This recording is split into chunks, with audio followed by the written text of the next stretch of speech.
Your AK is your mother, your wife, your lover, and your child. You were taught to live with it. You slept with it, you ate with it, and when I say to live with it, it's 24/7. Smack the arm, take it out here. Sonny Puzakas should know better than most. He served as a Spetsnaz operative for over 3 years. Against his own elbow. Even during his brutal training program, he learned to depend upon his AK for support. Basically, when we did our exercises, everything was based around the weapon. So you put the weapon on its magazine and you do your push-ups on the weapon. All your weight, all your body weight is resting on nothing more than the magazine lock. Okay? And you're just doing push-ups on that weapon. Most other designs would not be able to survive this. And the way Every part of Kalashnikov's assault rifles were utilized by Spetsnaz, even the weapon's sling. At that point, you would use the sling to gain control over his head, and you can use that person as a cover when you're engaging your targets. In the hands of Spetsnaz, the AK-47 will become a rapid-fire reaper. It was a marriage made in hell, till death do us part. A lot of people died with this weapon in their hands before they dropped it and tried to run away, transitioning to other weapon. This was something that will save you, and a lot of times it did. The AK boasts a simple design that ensures that every time the trigger is pulled, it's followed by a bang. It has a lot of gas pressure to cycle the action, so it has a lot of force to work its way through debris and grime. Also, the tolerances inside the gun are very loose. So if there's a lot of debris inside the weapon, generally it does not affect functioning. Okay, we're gonna do a little full auto fire.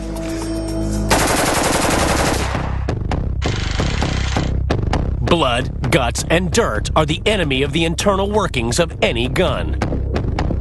Can Kalashnikov's killer continue to get deadly with a gut full of grime? The myth out there is that this gun will shoot with a pound of dirt in it. It will not fire with pounds of dirt in it. It will fire with mud in it, snow, water. It'll still fire. We're going to put a little dirt in it. Okay?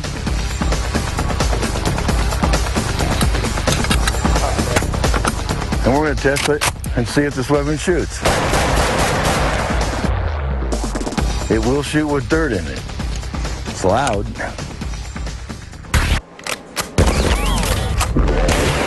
The AK could get downright dirty and still deliver a deadly dose of lead poisoning. Generally speaking, AK is really maintenance-wise. It's not the weapon that you have to maintain. You can refer to this as it's not a prom queen. It's more like a biker chick. Not a problem for a Spetsnaz operative who is trained to keep the AK's deadly barrel pointing towards the enemy, even when it's running on empty. This being AK, being a very reliable weapon, if you do have a situation where it goes click instead of bang, you can obviously right away go into changing the magazine and continuing from there. Unfortunately, very often in the battle, you're not going to have the luxury of doing the tactical reload quickly because you're in the open and your enemies are still engaging you. At that point, you cradle your primary weapon, still keeping the threat through the barrel towards the adversary. At that point, you extract the secondary weapon and present another weapon, which takes place of the primary, and primary goes into a sling-up position, and you keep engaging with the secondary weapon. Studied the M16 and the 5.56 round and decided to evolve their next AK series rifle into a rifle that fires a smaller cartridge. Once these smaller caliber bullets hit an enemy soldier, they were more likely to flip and tumble instead of passing straight through, tearing flesh and inflicting lethal damage. The sort of damage that could win battles. Russian designers wanted to marry off the deadly potential of a smaller 5.45mm bullet to Kalashnikov's AK-47 designs. Step forward, the new and improved AK-74. Up until that point, the AK series of rifles had fired a larger 7.62mm caliber bullet. The Russians evolved from the AK-47 and the 7.62x39 to the 5.45 AK-74, which is the standard and has been the standard in their Army ever since. Notice, however, roughly the overall length is the same. That was critical for the Russians because it allowed them to essentially adapt the AK series of rifles to this new caliber without having to redesign the weapon internally dramatically. The AK-74's new 5.45 millimeter round would soon earn the nickname the Poison Bullet. It was small, but deadly. Weaponology investigates. First up, the push-through power of the AK-47's heavier 7.62 millimeter round. Here we go, going hot.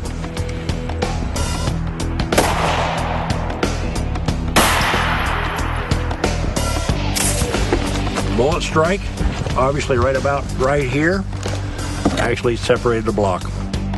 Second up, the slow, tumble, and shred deadliness of the AK-74's 5.45 millimeter bullet. Okay, going hot.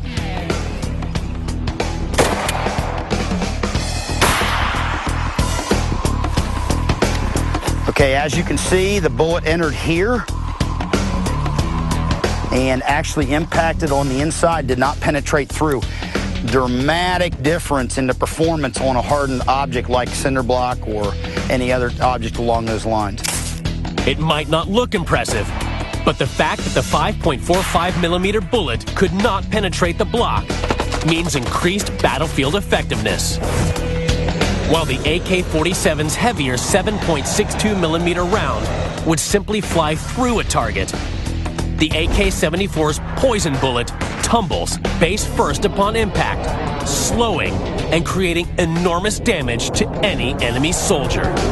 5.45 is meant for incapacitating people, not for penetrating through objects. The AK-74 would soon be put to the test in 1979. Russian special forces would lead the attack into Afghanistan. It would mark the beginning of a brutal 10-year war that would earn the label Russia's Vietnam. You start seeing the Soviet Union go from old traditional methods of fighting to learning how to fight in a modern battlefield almost overnight.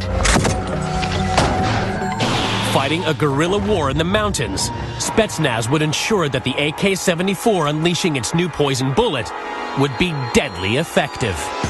Spetsnaz were very effective in combating the Mujahideen in the mountains of Afghanistan, and the Afghanis had a lot of respect for the gun, the cartridge, and the Spetsnaz who were using it. The Mosin Nagant marked the beginning of a fine tradition of deadly sniper rifles. In 1963, the Soviets would take a revolutionary new step. They would design the world's first purpose-built sniper rifle, the Dragunov SVD. The Soviets have fielded this weapon for the latter half of the 20th century. It's a mass-produced, highly accurate semi-automatic rifle capable of engaging targets out to 800 on the outside, 1,000 meters. Amazingly, the legendary AK-47 assault rifle has left its mark on the design of this weapon as well. Much of this mass-produced gun's main features borrowed directly from Kalashnikov's designs. The selector switch for safe, semi-automatic only in this particular weapon. It's the same spot as an AK. Magazine releases in the same spot. Charging handle. It essentially loads and operates the same way as an AK.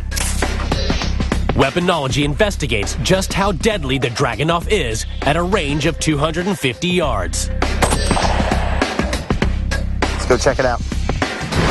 You can see why this weapon would be preferred and used extensively by the Spetsnaz. Very good weapon.